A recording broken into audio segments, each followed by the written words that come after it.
volume. Okay, that seems to be up. Alright, so this is what I do. I hate these things. They do what they want. We work for them. It's the phones. Phones of America. So here we are. Inside of Peach Terrace. And I'm going to do some chicken. Got it at the low-cost grocery store. Grocery outlet. Which is an awesome place.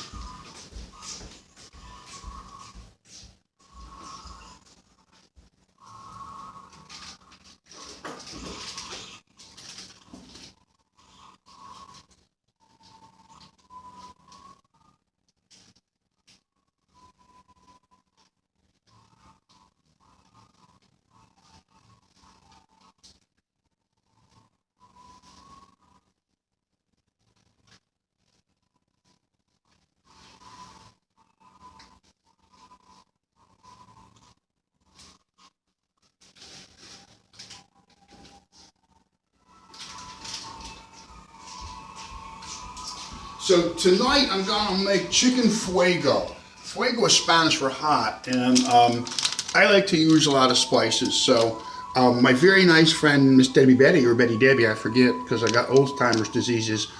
She gave me this Dimpley's Rub and Grill, authentic jerk chicken, dry rub seasoning, and marinade. Now she said to me I was using too much of spice. I got to learn to sprinkle it around. Being a guy, I was just like, dump it in, right? So I always take suggestions from people who are very nice to me. She's nice. She was showing me some yoga moves today. What else did she? Oh.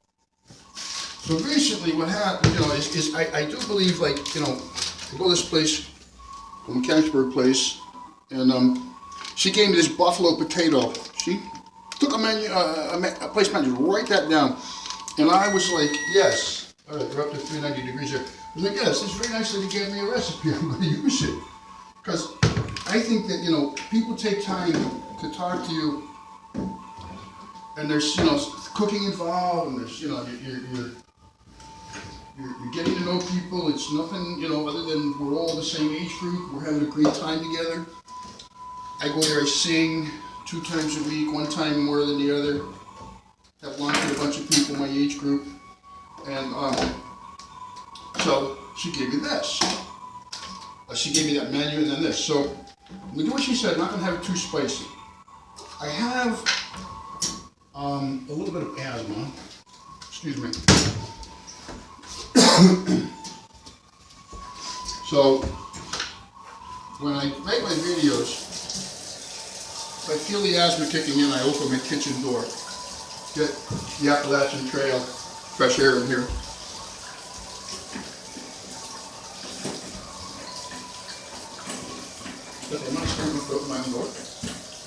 So about 47 degrees outside, beautiful Appalachian Trail weather. This is El Paso, Old El Paso guacamole mix, and Old El Paso is a brand with a lot of interesting New York history. So I make a guacamole mix. So I'm going to use Miss Betty Debbie's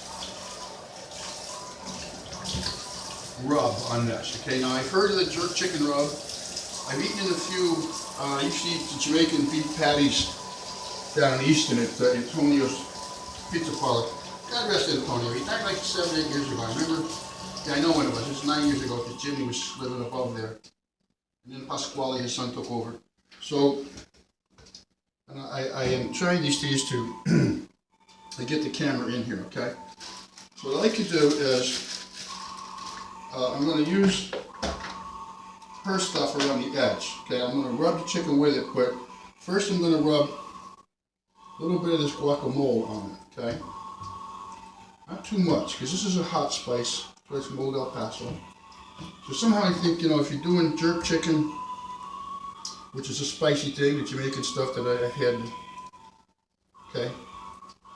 So by putting the guacamole under it, okay, I'm going to be, this is from my channel called Living Socially Secure. About a year old. I haven't put out a single video online.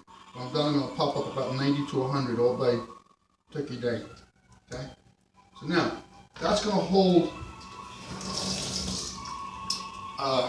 the jerk chicken roast that she gave me.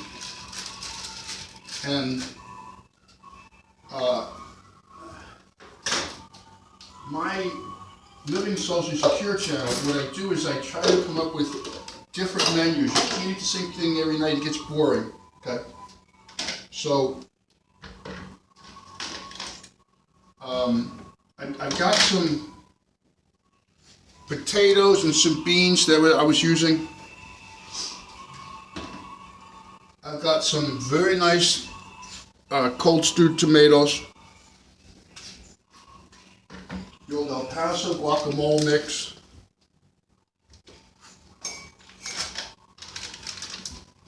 Dimpley's rub and grill. Okay. So I'm going to put some of this around the edge. But we go with the gift. When you're given a gift, you should appreciate it, and I do. She said, you know, just like a little bit. I was apparently like was over seasoning the buffalo potatoes. Well, but I also like to make things last because I had to throw out some food. You know, I look at food if it's from September. Today is October 28th or 29th, I think. If it was from September, I had to throw it out. So tomorrow's trash can is pretty heavy. The dude does the trash, not going to be thrilled. Okay, now, first you have to let your chicken cook, okay, before you put the potatoes and the tomatoes around the side, because right now we have what's called salmonella soup. And the safety function that I use when I cook, okay, even though it's 390 in the oven right now. So if I try to put this in just because thinking, oh, this is cold, yeah, but if you touch something else, you're going to drop this. You're going to burn yourself. So you have to always be very careful when you're a senior citizen, any age, but as a senior citizen cooking, okay, you want to always follow procedure. And because, see, I slid my hand across the side of the oven, but fortunately it was fast. And because my career involved food and beverage in hotels, one hotel I know how many meals I served was continental only, 16,000 meals, 3 years, 16 times 3, about 50,000 meals, not one food complaint, except for Rex from Texas who said, Ed, you got the craziest breakfast potatoes I ever had. Well, it's because I kept reusing them and throwing in spices. And he said, hey, it's spicy. I said, yeah, well, you know what I'm doing. He goes, yeah, you're using the same potatoes over and over, spicing them. But nobody ever got sick. And there's a full-service Holiday Inn food and beverage manager. You know, done all kinds of weddings, fed just lots of people. And nobody ever said they got sick on food I was involved with. One time my boss, we did put out some food and the guests started complaining. My boss went to the kitchen and he's assisting his chef. And he was still running the place, so I was just there. Not my fault. We say New Jersey, hey, I don't know. And he says, hey, Dan, where'd you cook those chickens at? The guy says, well, you know, 160 in the middle. He goes, you have to be 165 in the middle, and it does. 5-degree difference makes a difference in chicken. So my oven we put on bake goes to 375. Brand new gas oven, very little loss of heat, okay? The heat coming in here is going to help as the chill comes over the mountain. Now, Miss Debbie Bennett gave me this really nice toaster oven, so I haven't used this as much. So I've reduced my gas, I've cut my gas use, not reduced my gas use, cut my gas use in the oven by 90% from using the oven. Now I use this. But this chicken is thick enough, so I want it to slowly cook. Okay, that means, I don't know what time it is. And since I don't want to watch the TV, I can't go to CNN. It's 8:13. So I'm going to give this about 25 minutes. Then I will put the toppings on around again. Because initially, the chicken juice is going to be coming out of the chicken as it bakes. By then, the temperature of that juice, because there's no skin on this, which is great, the temperature of that juice is over 165, so it's killed the salmonella. That's why I can then add the potatoes. That's why I can put some stewed tomatoes around the edge. And I have some cracker rub that I'll throw back on top. Then I'm going to put Frank's Red Hot, because you know what the old lady says, she puts that stuff on everything. I do too. Frank, how much we got there? We got to get down to the store. I go to Giant every day. Say hello to my friends. Meet Frank. A lot of friends there. That's where we hang out in this town. Yeah, that's not much going on here. We go to Aho's Giant. But it's a great place. They're hospitable. They sell cheap beer like I like. That's Pennsylvania, German. I know this other lady from the senior center. She shoots pool with me. She's gorgeous, 80 years old. So we're talking, and you know, it's like, who are you, where you been, how many kids you got, how many grandkids. That's what you talk about in this place. So, you know, she used to come, was a service wife, military service wife, lived all over. And then she said, and I don't know if she said she's half Irish, but then she did say, and the other half is Deutsch. I'm like, I bowed down to her, because you see, that's what they are. They're the Deutsch. It's Germans. They're not the Dutch. There's no Hollander people here, okay? After the First World War, this particular area, central Pennsylvania, which feeds out into the Valley of Virginia, the Shenandoah Valley, the Valley of Tennessee, and also into the flatlands of Ohio after you cross the Alleghenies. These people came up here from Philadelphia and Lancaster under the Pennsylvania Dutch. 40 years ago in Kutztown, when my first wife went to college there, there's all these people riding around in the buggies, clippity-clop through the campus at Kutztown. We used to go to the Kutztown Folk Festival in the mid-60s. My family would come from New York. New York, the city's so nice you named it twice. So the reason I'm telling you this, my grandfather's buried in the Moravian Cemetery on one side of the family, and my other grandfather's and grandmother buried in the Irish Catholic side. So I know that I have Deutsch heritage from the family's last name on my mother's side. And also, the North Sea connects, the Baltic Sea connects Germany to England. So the Saxons were German, and the Anglo mix. So if you're English, you have German in you. For years, the House of Orange and all these people in Holland, actually, the people who went to England, okay, the original pilgrims that you know about left Holland because of persecution, went to England. Then there was more persecution, sometimes by the Catholics, sometimes by who wasn't. They then came here to Philadelphia. That was the port of entry for the Germans primarily.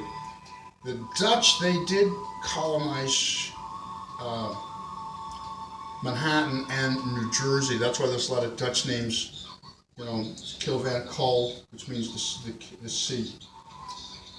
Arthur Kill. So there was actually Dutch there, but the Deutsch were down in Philadelphia. They came up the Delaware River north, or they came up overland out of Lancaster, across what became called the National Road, okay, which is now Highway 30 from coast to coast. And they came across this broad valley. Geographically, it's known as the Great Valley. And they came across it in wagons made in a town called Conestoga. So when you saw John Wayne movies, and he's in, hey, you got the chef, hey, cookie, and they got the wagon train, those were Conestoga wagons that the original settlers used to leave Philadelphia, come up across Lancaster, cross the Susquehanna, out here to this broad valley, all of it known as the Great Valley.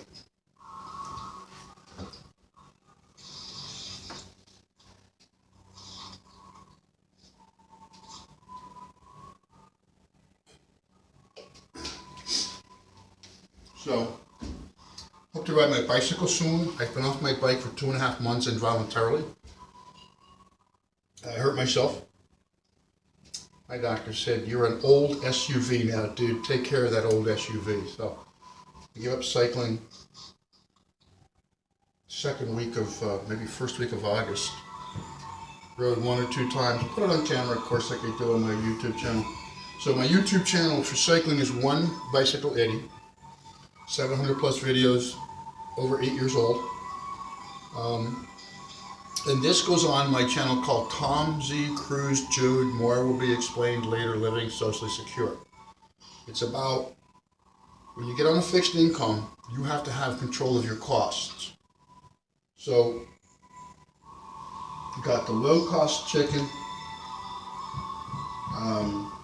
very cheap food by cans, and I like canned food because I live alone. I don't need to have. I also get a lot of fresh food from the what are the German churches in the valley, the Lutherans, and so I'm very blessed, and I'm using the assets I have to save money. So when my social maturity security stuff hits the bank account on the 21st of November, which is 23 days away, I will have a happy Thanksgiving. 2 nights from now, Halloween. And one of the nice ladies down at the center gave out popcorn in a glove with candy corn, so it looks like a skeleton hand. Very creative on her part. I was telling her, awesome. I was chatting with her today. Big smile, and she said, "Oh, I lost mine. I left it there." So she brought another one. I have that hanging in my window. Now I gotta get candy and give sugar away to the kids. I gotta figure out what I can do, you know. And what do you do? Buy, you know, maybe just turn off the lights and go to the back room and. You know, I have a big handicap ramp. I have all kinds of restricted signs, and I think I'll park the car real close. Now, you don't want to obstruct kids. They'll get annoyed and they'll harass you. But I'm not comfortable with giving sugar to people because they could be diabetic. You know, so to me, Halloween is a festival of witchiness, and I think any chance the devil comes up into the world. So, but my skeleton hand is popcorn and candy corn. You know, you're only young once. Unless you're a fan of Neil Young and Bob Dylan and you're forever young. I heard that the other day. I was like, yeah, some of us are, you know. My sisters had 2 little girls' bikes, which, you know, had the recessed crossbar. And we lived in Newport, Rhode Island, and it would be 1959 through 1960, I think, or 60 through 61, I forget. And that's where I learned to ride a bike when I was 3. They also taught me to read when I was 3. So Newport, Rhode Island was very cold, still is. I had my honeymoon there for my first wedding, my first marriage. I've only had one marriage. That's a joke when I say my first marriage, because who wants to live the rest of their life alone? Not me. You know, so, started riding a bike in Newport, Rhode Island. We move across the United States to Monterey, California. Talk about difference in environment. So there I got to ride, my dad and mom got me a little red bike, because all little 5-year-old boys need a red bike. I got my little boy a red bike when he was 5. And I would go off.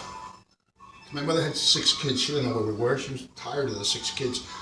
My sisters would go to school, take a bus down to Fort Ord and go to the Catholic school. I went to kindergarten at La Mesa Village, a military housing complex. And then it was half a day. Then I'd get on my bike and ride my bike around. Yeah, back because it was it was a military village. You didn't have to worry about that much. I would ride all over the Monterey Peninsula at 5 through the woods. So I was mountain biking at 5 years old, long before the Marin County mountain bike scene. It makes you feel special when you do this. So let's say that's 61. I can tell. First grade was, 63 was second grade. So first grade was 62. Kindergarten was 61. 39 years to the turn of the century, and add 18. So let's say 40 and add 17. 57 years I've been riding a bicycle. So I do believe it's made me forever young. This recent thing, this age, a nice lady gives you a recipe, a menu, you pay attention to it. At this age, when the doctor tells you, dude, you're old, slow down. You can't keep bicycling like a maniac. So I did 1 or 2 more videos. It's a great ride, but I hurt my back.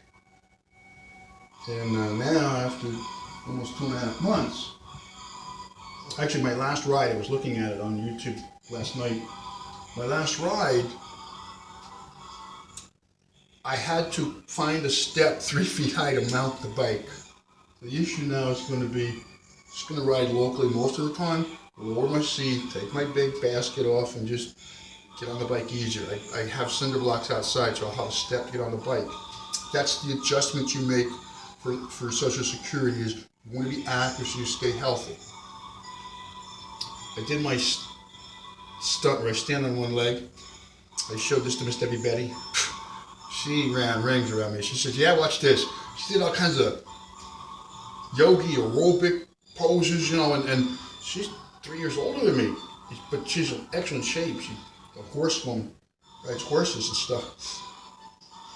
So, you know, and I thought, wow, I thought I was in shape. But the therapist, a PT, physical therapist, gave a session at the senior place, and I showed him my thing on my one leg stand for 28 minutes, and I did it for like 6 minutes. And he goes, okay, can you do it with the other leg? And I can't. So now I learned I have to balance my brain, balance my exercise. So it's time now to do the chicken rub, okay?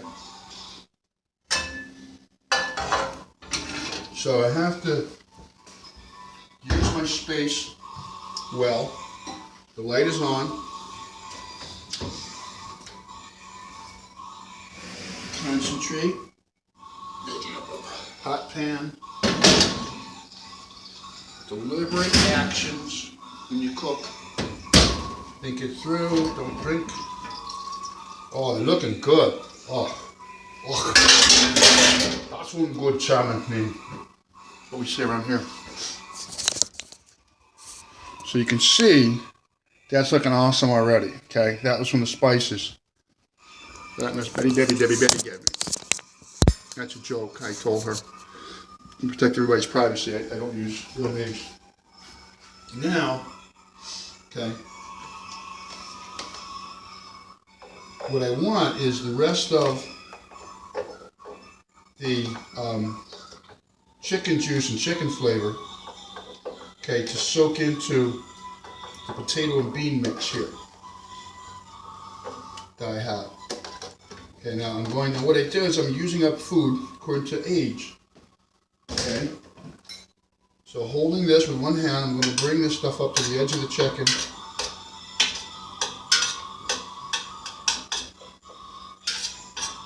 Okay.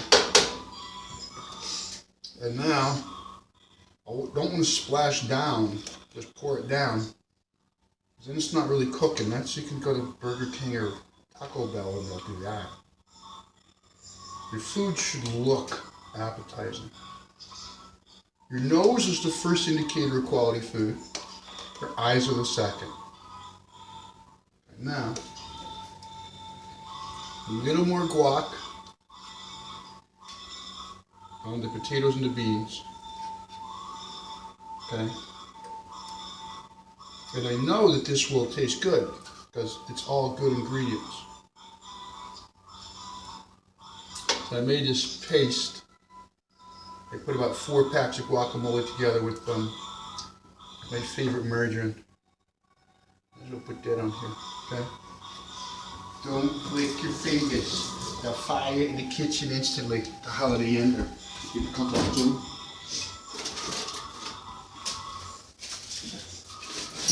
So I do product placement like a shameless whore, okay?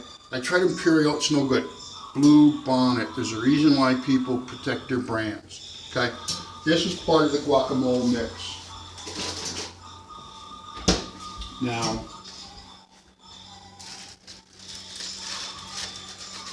this is some matzah stuff. I say I cook kosher. Kosher has to do with your pray and the cleaning sanitation, and I was union food producer 35 years ago. I done everything. Except Dr. Lawyer and chef. Hotel owner. So, no reason why I would let any of this go to waste. It's got spices in it, and spices are the story of how you make food good. Okay? Now, just a little more of the rub for the jerk chicken. Okay? Franks, right in the middle of tomato. You say tomato, I say potato, you say tomato, I say potato. Now I'm going to show you what this looks like, okay? And then I'm going to turn this off, and I'm going to bring the camera back on when this is fully cooked. And I use a food thermometer. Okay. Hazard analysis critical control point is the industry phrase. So here comes the camera down here. Peach Terrace. Now you can see, because at the beginning of this video you saw what this chicken looked like once it was toasted up a couple minutes ago. Now that is going to be sweet. There's potatoes, there's beans, there's kosher matzahs, there's stewed tomatoes, guacamole, and the Dimpley's jerk chicken rub. So this will be nice and spicy. Again, always thinking when you cook. I see I have my beer there, but I haven't had but an ounce and a half of it, okay? All right. Due to Pennsylvania control laws, PLCB laws, I can't advertise that beer.